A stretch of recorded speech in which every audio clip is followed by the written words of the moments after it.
Hello everyone, आप सभी का वेलकम है टारगेट सेमेस्टर यूट्यूब चैनल पे। और मैं आपकी केमिस्ट्री की मेंटोर ज्योति सिंह। अभी तक हम लोगों ने कुछ क्वेश्चन किया। ये आपका जो चैप्टर है केमिस्ट्री ऑफ न्यूक्लिक एसिड, इसके पहले आपके 2 चैप्टर हो चुके हैं, chemistry of the carbohydrate and आपका जो दूसरा था केमिस्ट्री ऑफ द प्रोटीन। अभी इस चैप्टर के भी कम से कम हम लोग 16 या 17 क्वेश्चन कर लिए chemistry of the nucleic acid या इस वाले चैप्टर का। अब इसके कुछ और क्वेश्चन आपके रह गए, कम से कम 17 से 18 क्वेश्चन होंगे आपके इस चैप्टर में जो अभी बाकी रह गए, और मैं वो आपको कराने वाली हूँ। इसके साथ ही साथ आपको अगर कंप्लीट पीडीएफ चाहिए, डिटेल में आपको देखना है, तो आप जो है टारगेट गुरुकुल ऐप पे जाए, वहां पे साथ ही बैच को ज्वाइन कर लीजिए। वहां पे आपको पूरा पीडीएफ मिलेगा। और साथ ही साथ आपको अभी डिस्क्रिप्शन बॉक्स में मिल जाएगा व्हाट्सएप ग्रुप का लिंक। आप जो है ग्रुप को जरूर ही क्या कर ले, ज्वाइन कर ले, ठीक है, ताकि आपको वहां पे जो है आपके जो भी डाउट्स होंगे वो लिए जाएंगे। आपको और क्वेश्चन चाहिए तो वो भी आपको दिए जाएंगे, ठीक है। वहां पे आपकी सारी बातें सुनी जाएंगी और आपसे जो है डायरेक्ट वहां पे आपसे कनेक्शन बना रहेगा, ठीक है। तो आइए हम अपने क्वेश्चन पे चलते हैं। सबसे पहले देखते हैं जो हमारा क्वेश्चन है आपका। कुछ पिछली बार जब हम लोग क्वेश्चन कर रहे थे तो अब क्या था कि कुछ जो है मिथ प्रिंटिंग थी पीपीटी के बनाने में, तो कोई बात नहीं, ठीक है, सब चलता है, सब कुछ ठीक हो गया। अब जो आपकी पीपीटी बनी है बिल्कुल सही बनी है। और आइए हम लोग क्वेश्चन को करते हैं। क्वेश्चन आपका molecular weight of protein is. देखिए, जब मैं आपको केमिस्ट्री ऑफ प्रोटीन पढ़ा रही थी तो भी मैंने आपको बताया था कि प्रोटीन का मॉलिक्यूलर वेट कितना होना चाहिए। तो आपको पता होना चाहिए कि देखिए आपका यहाँ पे जो आपको रेड से दिखाया गया ना वो आपका आंसर है, ठीक है। मैं आपको टिक नहीं कर रही है, थोड़ा सा, क्योंकि मैं, अच्छा लाइए मैं कर भी देती हूँ, कोई दिक्कत नहीं है। मार्क,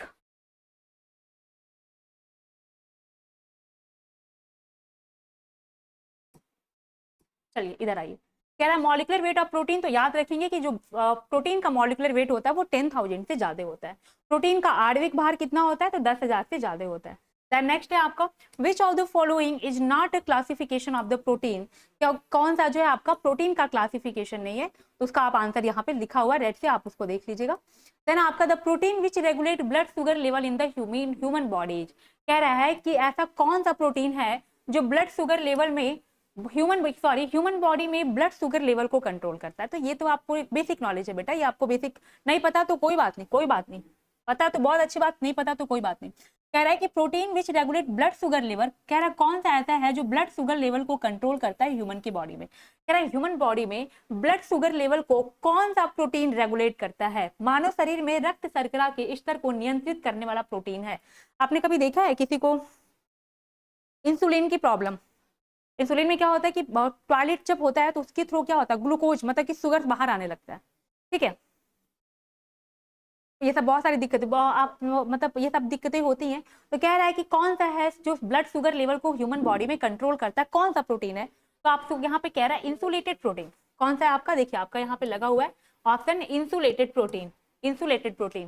देन आपका अगला वाला क्वेश्चन है आपका insulin is a protein which play the role of the antibodies. कह रहा है कि इंसुलिन आपका एक प्रोटीन है, वो किस तरह से रोल प्ले करता है, क्या एंटीबॉडीज के फॉर्म में रोल प्ले करता है, हार्मोन के फॉर्म में करता है, एंजाइम के फॉर्म में करता है, या फिर ट्रांसपोर्टेशन फैक्टर के फॉर्म में करता है। तो आपको पता होना चाहिए कि जो इंसुलिन होता है बेटा वो एक प्रोटीन तो होता है, लेकिन इंसुलिन एक आपका हार्मोन होता है। क्या होता है इंसुलिन जो होता है, इंसुलिन आपके बहुत सारे हार्मोन जैसे बहुत सारे, ये क्या करता है कि इंसुलिन जो होता है आपके हार्मोन्स की तरह रोल प्ले करता है। आप थोड़ा सा भी आप बायो के स्टूडेंट रहे होंगे तो थोड़ा सा पढ़े होंगे, आप याद रखेंगे कि जो इंसुलिन होता है वो आपका प्ले करता है रोल ऑफ द हार्मोन्स। आप यहाँ पे बिल्कुल इस बात को याद रख लेंगे कि इंसुलिन जो होता है ह्यूमन बॉडी में शुगर के लेवल को कंट्रोल करता है, साथ ही साथ जो हमारा इंसुलिन होता है वो हार्मोन की तरह क्या करता है, बिहेव करता है, ठीक है।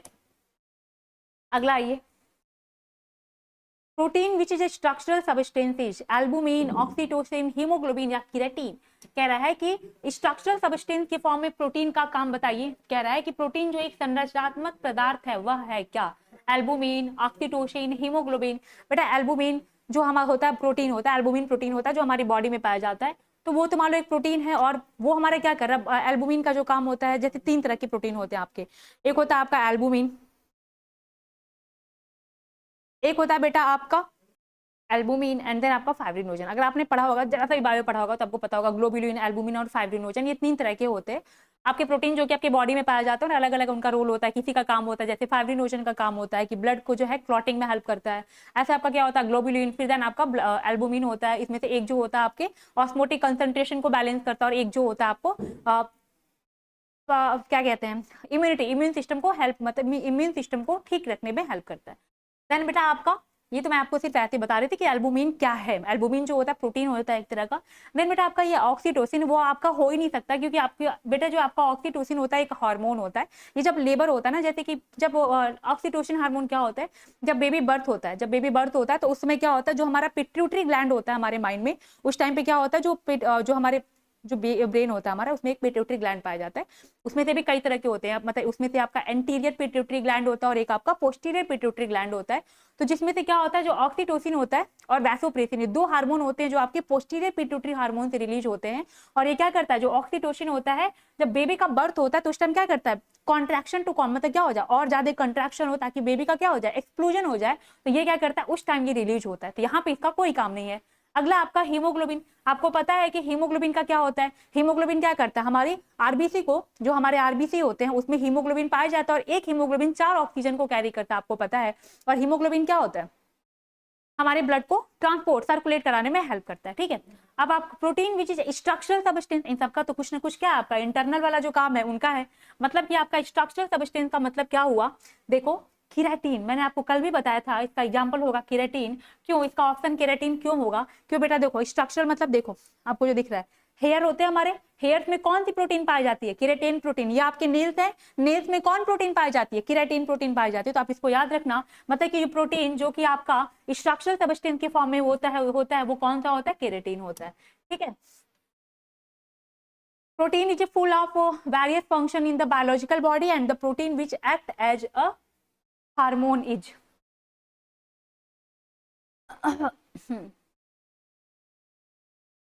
एक मिनट बेटा, इसका आंसर केराटिन नहीं होगा, रुक जाइए एक मिनट रुक जाइए। कह रहा है बेटा आप जरा इस वाले क्वेश्चन को आप जो है सर्कल बना लीजिए, इसका जो है आप सर्कल बना लीजिए, क्योंकि बेटा कह रहा है कि protein is full of various function in the biological body and the protein which act as a hormone is, keratin का बेटा कुछ हार्मोनल रोल नहीं होता है, ठीक है। Season, casein, oxytocin, trypsin and keratin, I think oxytocin इसका answer हो सकता है। मैं आपको एक बार आंसर मैं इसका अच्छे से एक बार बुक से चेक करके बताऊंगी, क्योंकि बेटा केसिन, केराटिन तो कतई नहीं होगा, क्योंकि केराटिन का बेटा काम क्या होता है कि वो हमारे एपिथेलियल टिश्यू में पाए जाते हैं, ठीक है। तो इनका तो काम, ये हार्मोनल फंक्शन ज्यादा रोल प्ले नहीं करते हैं। तो एक बार मैं इनका आपका आंसर आपको मैं देख करके मैं आपको अपलोड कर दूंगी दोबारा, ठीक है। इधर आगे आइए, which one is the not present in DNA.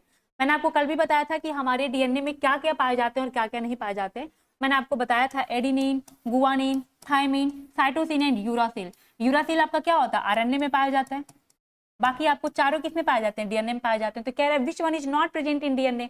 तो पहले आपको क्या दिख रहा है, बी वाला ऑप्शन दिख रहा है, यूरासिल क्या होता है आपके डीएनए में नहीं पाया जाता है। डीऑक्सीराइबोज शुगर पाया जाता है, थायमिन पाया जाता है, एडेनिन पाया जाता है, मतलब जो शुगर होता है वो डीऑक्सीराइबोज होता है, लेकिन यूरासिल किस में पाया जाता है, आरएनए में पाया जाता है। Which one of the following statement is not correct, कह रहा कौन सा जो है आपका करेक्ट नहीं है। तो आपका जो देखिए आपका आंसर लगा हुआ है उस पर आप देख लेना। कह रहा है कि विच DNA has double standard alpha helix structure, RNA has single standard alpha helix structure, RNA usually replicate, RNA control the synthesis of the protein. अब आप इसमें देखिए आरएनए क्या करता है, सिंथेसिस, प्रोटीन का ही सिंथेसिस करता है, बिल्कुल देखिए। कह रहा है कि which one of the following statement is not correct, DNA has double standard alpha helix structure, RNA has single standard alpha helix structure, RNA usually replicate. ये आपका क्या हो जाएगा, इसका आंसर हो जाएगा सी। आगे आ जाइए, उसने क्या पूछा था आपसे, पूछा था which one of the following statement is not correct, कौन सा जो है करेक्ट नहीं है, मतलब कौन सा गलत है। तो सी ऑप्शन आपका गलत था। Nucleic acid is a polymer of, तो आपको ये बात याद रखना है कि जो न्यूक्लिक एसिड होता है वो न्यूक्लियोटाइड्स का पॉलीमर होता है। देखिए bases, sugar, nucleosides and nucleotides, चार ऑप्शन दिए रहेंगे, कंफ्यूज नहीं होना है आपको न्यूक्लियोसाइड्स और न्यूक्लियोटाइड्स में, क्योंकि जो हमारा न्यूक्लिक एसिड होता है, न्यूक्लिक एसिड क्या होता है, जो आपका डीएनए और आरएनए होता है वही आपका न्यूक्लिक एसिड होता है। तो जो आपका न्यूक्लिक एसिड होता है वो क्या होता है, न्यूक्लियोटाइड्स का पॉलीमर होता है। अगला आपका how many types of bases are present in the nucleic acid, कितने प्रकार के आपके क्या होते हैं बेस प्रेजेंट होते हैं न्यूक्लिक एसिड में।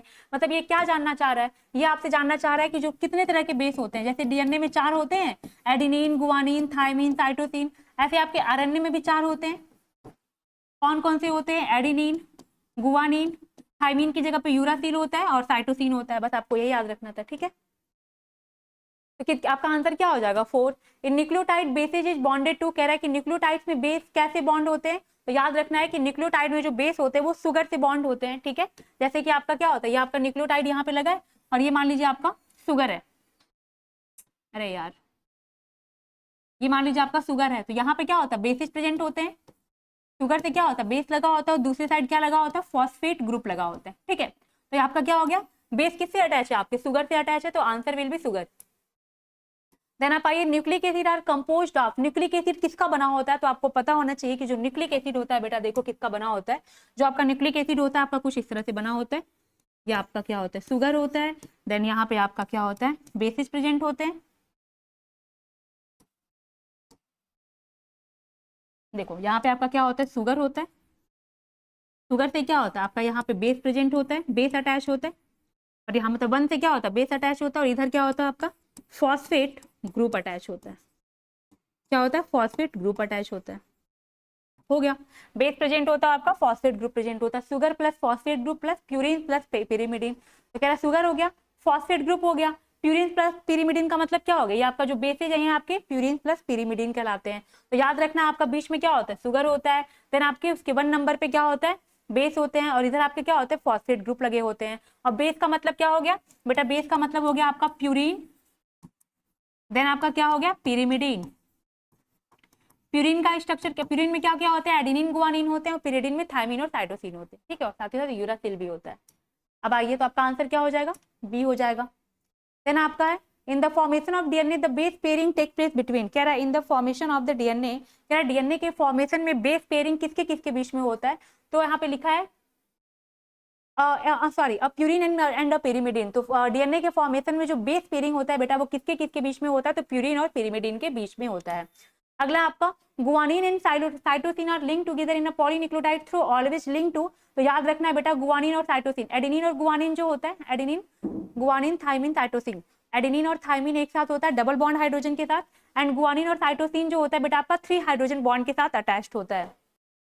देखो यहाँ पे ऐसे कुछ होता है, जैसे मान लो आपका एडेनिन है, और देखिए एडेनिन गुआनिन थायमिन और साइटोसिन, एडेनिन और थायमिन का जो बॉन्ड बनता है बेटा वो ए डबल बॉन्ड, मतलब दो यहाँ पे क्या होता है, जो आपके बेस पेयर होते हैं वो हाइड्रोजन से अटैच होते हैं। ठीक है, ये एडेनिन है थायमिन है मान लो, तो ये एडेनिन और थायमिन क्या होंगे, दो हाइड्रोजन पेयर से, दो हाइड्रोजन बॉन्ड से क्या होते हैं, आपस में अटैच्ड होते हैं। ठीक है, तो ये आपका देखो, ये आपका एडेनिन और थायमिन के बीच में 2 हाइड्रोजन बॉन्ड होते हैं, लेकिन गुआनिन और साइटोसिन के बीच में 3 हाइड्रोजन बॉन्ड होते हैं। ठीक है, तो आपसे यही पूछ रहा है कि गुआनिन और साइटोसिन are link together in a polynucleotide through always link to, तो आपको याद रखना है 3 हाइड्रोजन बॉन्ड। क्यों बेटा मैं आपको ये बताई हूँ दोनों, क्योंकि मान लो कि आपके एग्जाम में एक बार पूछा हुआ है कि गुआनिन और साइटोसिन के बीच में कितने हाइड्रोजन बॉन्ड होते हैं, तो 3। अब मान लो आपके इस बार के एग्जाम में पूछ लिया कि एडेनिन और थायमिन के बीच में कितने हाइड्रोजन बॉन्ड होते हैं, तो आपको पता होना चाहिए कि 2 होते हैं। ठीक है, अगला आप आ जाइए, कह रहा है कि it is found that the adenine part of one chain in DNA always link to, तो कह रहा है कि thymine part of the second chain. बिल्कुल याद रखना है आपको इस बात को तो कतई आपको याद रखना है कि हमेशा जो एडेनिन है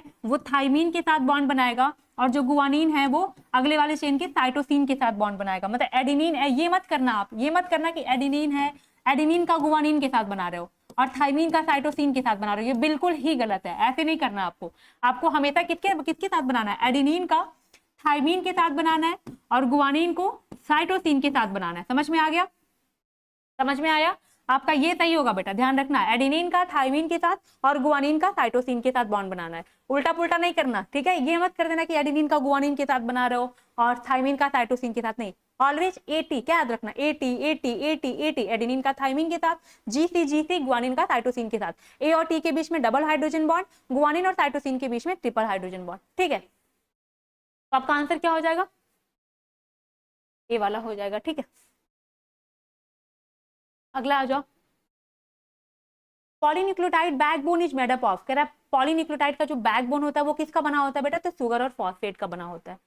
अगला आओ, कह रहा है कि in a DNA molecule there are 2 strands, one strand is upside down related to the other, तो बिल्कुल याद रखना 3 dash near in to the other dash 5 in. ठीक है, कह रहा है कि in the DNA molecule there are 2 strands, one strand is upside down related to the other, मतलब एक आपका क्या होगा, ये आपका डबल स्टैंडर्ड है, अगर ये आपका 3 डैश 5 डैश है, ये आपका क्या होगा 3 डैश 5 डैश होगा। ठीक है, समझ में आया, देखो अगर इस तरह से है, मान लो ये आपका है, ठीक है, ये आपका डबल हेलिक्स स्ट्रक्चर है, अगर एक में आपका 3 डैश ऊपर है और 5 डैश नीचे है, तो जो दूसरा वाला होगा बेटा उसमें 5 डैश ऊपर हो जाएगा और 3 डैश नीचे हो जाएगा। ठीक है, देन आपका answer will B with 3 dash in near the other dash other 5 in. ठीक, अगला ये कह रहा है कि model of DNA was first given by, इस बात को भाई सबको पता होगा कि मॉडल ऑफ डीएनए सबसे पहले किसने दिया था, तो आपको पता होना चाहिए कि वॉटसन एंड क्रिक ने दिया था। मतलब कि डीएनए का मॉडल सबसे पहले किसने दिया गया था, किसके द्वारा दिया गया था, तो वॉटसन एंड क्रिक के द्वारा। अगला कह रहा है बेटा आपका RNA is a ribonucleic acid that play a vital role in, मतलब आरएनए क्या होता है आपका, एक राइबोन्यूक्लिक एसिड होता है, जो उसका मेन फंक्शन क्या है, तो बेटा अपने दिमाग में बैठा लो कि जो आरएनए होता है एक राइबोन्यूक्लिक एसिड होता है और उसका मेन फंक्शन जो होता है प्रोटीन का सिंथेसिस करना होता है। क्या होता है, प्रोटीन का सिंथेसिस करना होता है। आरएनए राइबोन्यूक्लिक एसिड है जो इसमें महत्वपूर्ण भूमिका निभाता है प्रोटीन के सिंथेसिस में। ठीक है, अगला आइए।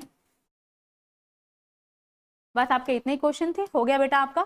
अब आपको और भी ज्यादा क्वेश्चन सॉल्व कराए जाएंगे। सबसे पहली बात तो आपको अभी डिस्क्रिप्शन बॉक्स में व्हाट्सएप ग्रुप का लिंक दे दिया जाएगा, आप वहां पे उसको ज्वाइन कर लो और आपको और भी ढेर सारे क्वेश्चन दिए जाएंगे और आपका उसका आंसर की भी दे दिया जाएगा। जहां आपको डाउट होगा आप मैसेज करना और आपको आंसर बताया जाएगा। ठीक है, आपको एक्सप्लेनेशन भी दिया जाएगा।